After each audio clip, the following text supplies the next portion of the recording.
CBR Unsolved Mysteries presents Naruto's Greatest Secrets. The long-running anime series has set up dozens of big mysteries over the years, but most of them have been revealed.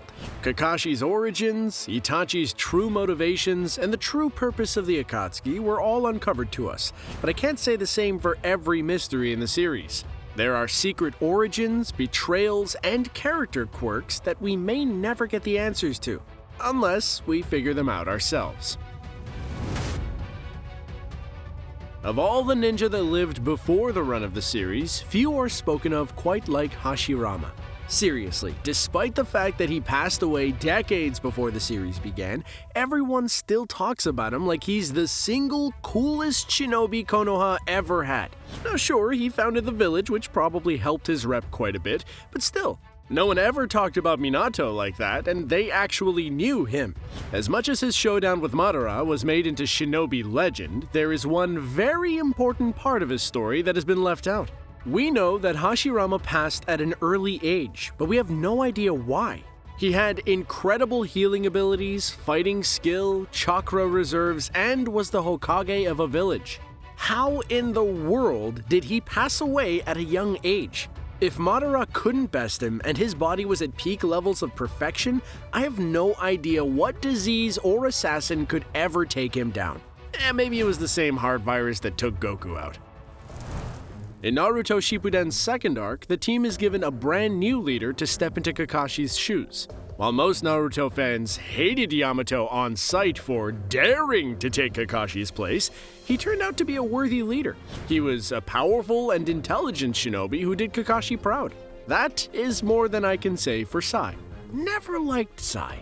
Now the one thing that doesn't make any sense about Yamato is the fact that he can seal Naruto's nine-tailed fox. I understand how he can do this, but what I don't understand is why this wasn't the plan literally the entire time. I mean, they clearly had the foresight to put Sasuke on Kakashi's team since he was the only one who could teach him to use his Sharingan. Why wouldn't they put Naruto under the only teacher who could properly keep his demon monster trapped inside him? This seems like poor planning. Sakura. What more is there to say about how disappointing you turned out to be? Well, apparently a little more.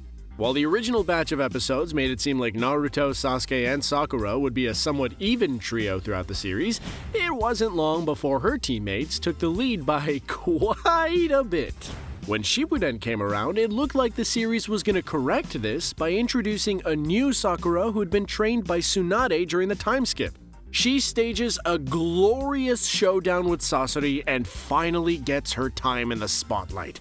Well, I hope she enjoyed it because that was her peaking. What's weird is that the series sets Sakura up to be more of a powerhouse than we see. It's referenced several times that Sakura has a natural talent for chakra control and Genjutsu. This would make one think that she would go on to become a Genjutsu master. Evidently, those plans were utterly scrapped. I think the biggest thing about Naruto that still bothers me goes all the way back to episode 1. It is made explicitly clear that the young orphan Naruto is a pariah in the village. He is treated by his neighbors like he's more of a pest than a human being. I know that the nine-tailed fox lived inside of him and that was terrifying, but he was also the son of one of the most famous ninja the village ever produced. You would think that might even the scales just a little bit.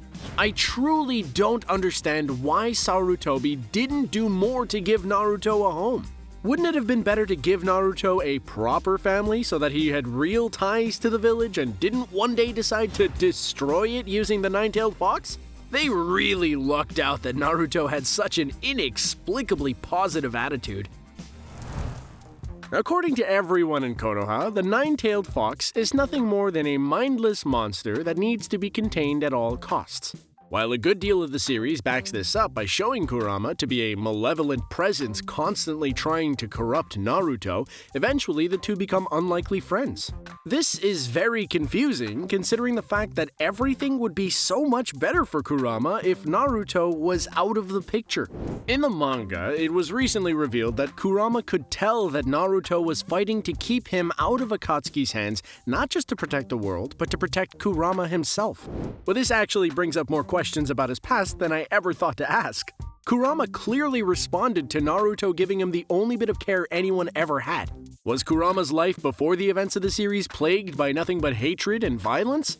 Almost certainly. Perhaps the vicious monster everyone in Konoha was so terrified of was just a mistreated creature forced to become the demon everyone saw him as. That, or he was just a jerk.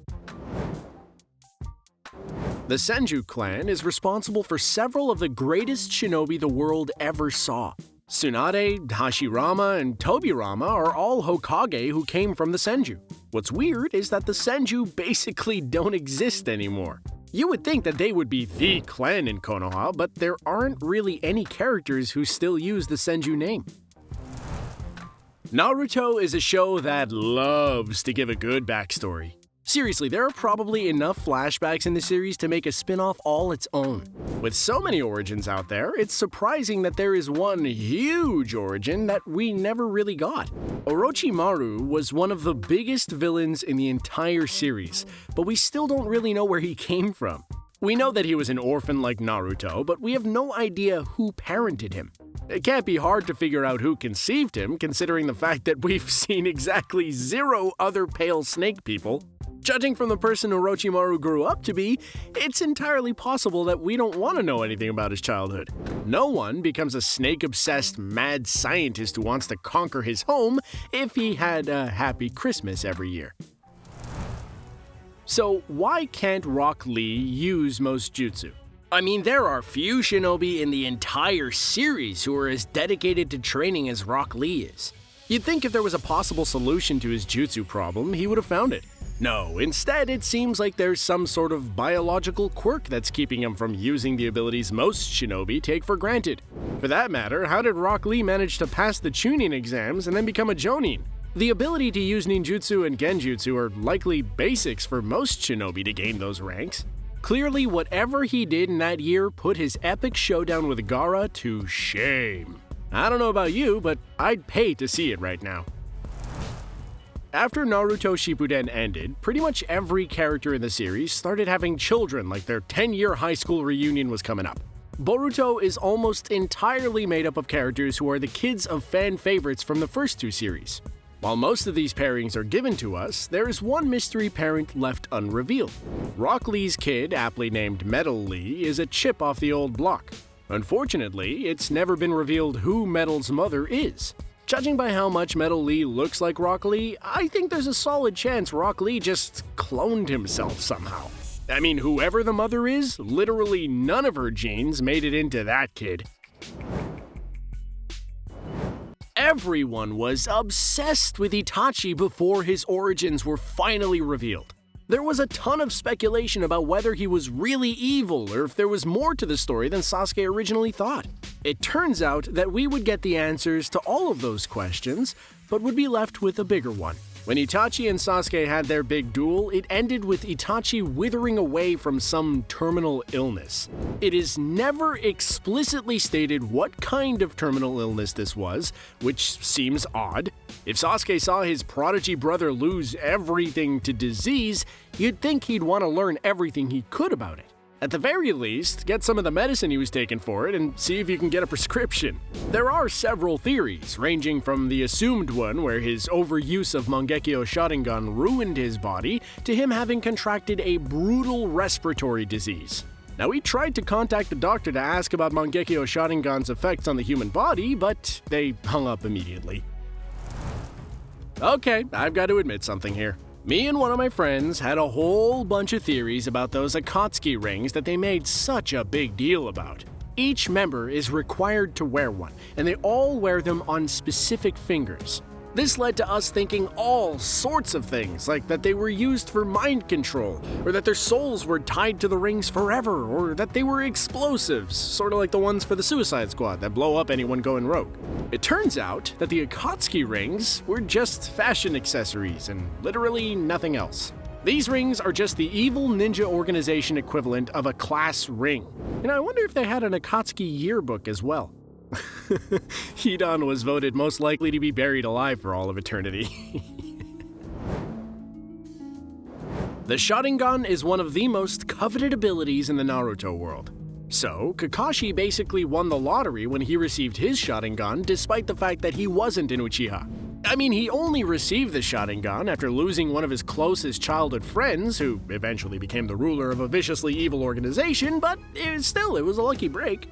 While Kakashi gained a reputation as the copycat ninja, it is made explicitly clear that using the Sharingan is harder for him than normal Uchiha. It drains his chakra so hard that he was often left bedridden after using it for too long. So it's kind of strange that while inhabited by Obito's spirit, he was able to create the perfect Susanoo. I mean, even if Obito's help allowed him to overcome his Sharingan's side effects, it shouldn't be that easy to master one of the Sharingan's most powerful techniques. And we saw how hard it was for Sasuke to master the Susanoo, so it shouldn't have been quite that easy for Kakashi to jump right into it. Naruto Shippuden reveals to us that one of the sickest characters in the entire series was secretly the Konoha elder Danzo. This huge reveal really shouldn't have been a reveal to literally anyone who had ever met Danzo. He spent his entire life vying for Hokage, even going so far as to orchestrate the obliteration of the Uchiha just to take out his biggest threat and increase his powers. So, if he was so nefarious, why did he wait so long to pull the trigger? After the third Hokage passed away, that seemed like the ideal time to take over the village. It was even suspected that Danzo was somehow responsible for Orochimaru's attack on Konoha. So why did he not take it before Tsunade was convinced to take the role? It seems like he really dropped the ball on that one.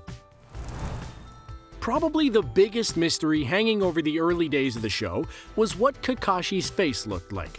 He literally lives in a community full of shinobi who have known him since he was a kid. Why would he feel the need to hide his face? Weirdly enough, this was the one time where the reveal didn't bring any clarity. In the filler episode where we finally got to see Kakashi's face, it was shown that he had a perfectly normal face. There was no hidden scar that he was hiding, no embarrassing tattoo. Evidently, Kakashi just hated his own jawline since he was a child and decided to hide it for literally his entire life. All that does is leave me with more questions. In many ways, and I'm sure most of you will agree with me on this, the Chunin exam arc is the one where Naruto really started. It introduced a ton of new characters, expanded upon several we had already met, and upped the stakes. The entire front half of the arc is filled with mysteries, hints, and clues about whatever serious business is slated to go down with that weird snake guy.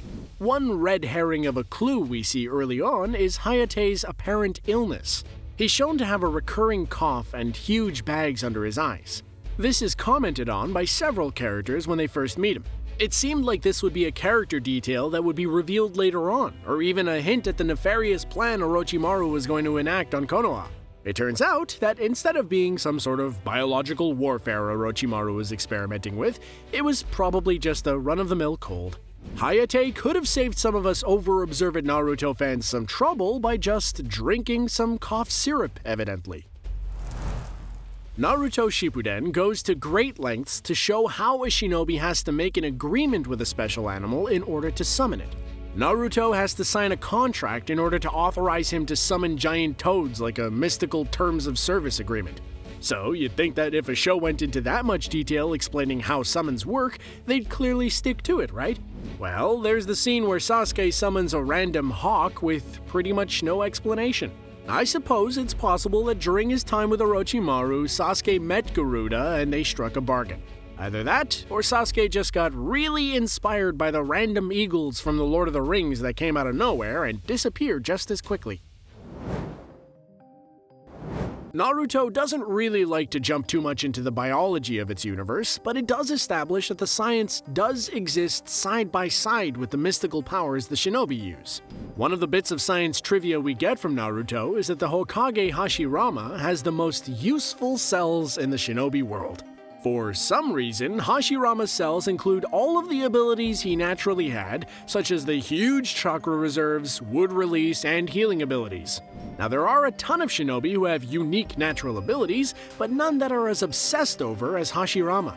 I mean, Orochimaru spent a great deal of his adult life trying to get an Uchiha host so that he could gain a Sharingan.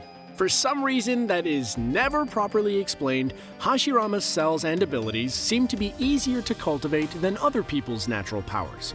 Both Orochimaru and Madara have experimented with his cells while leaving many other powerful shinobi alone. So, across the first two Naruto shows, we were confronted with this mysterious Akatsuki organization and their plans for world domination. Eventually, we found out that their dominated world would just be a huge dream state enveloping every person on Earth like the Matrix, but without Keanu Reeves. Now, while this initially seems like it would succeed in preventing all poverty, global conflict, and crime, it starts to run into a problem a little further down the line. If everyone was trapped in their own dream state, literally no one could ever reproduce. So while this would save humanity from itself in the long run, in the short run, it would pretty well doom them to extinction within a generation. You know, and this is the first time I will ever say this about this, but it is a good thing that a goddess hijacked that whole thing, otherwise Obito and Madara were going to be very embarrassed. Jiraiya was known more than anything for two things: being one of the greatest ninja in Konoha, and being one of the dirtiest ninja in Konoha. All of his exploits were recorded in his book series. Now this has always struck me as a strange detail. Is there a secret ninja book publisher in Konoha who is distributing his books all over the world? Is there a ninja equivalent to Barnes & Noble? These are obviously questions that need answers. There is one huge mystery that has been hanging over the show since the very beginning. One that is in plain sight for pretty much every episode of the first series: Naruto's jacket. For one, his zipper is located in the center of the jacket while the rest of it is zipped up. Even if the zipper goes around the collar, it still wouldn't explain where he got the jacket from.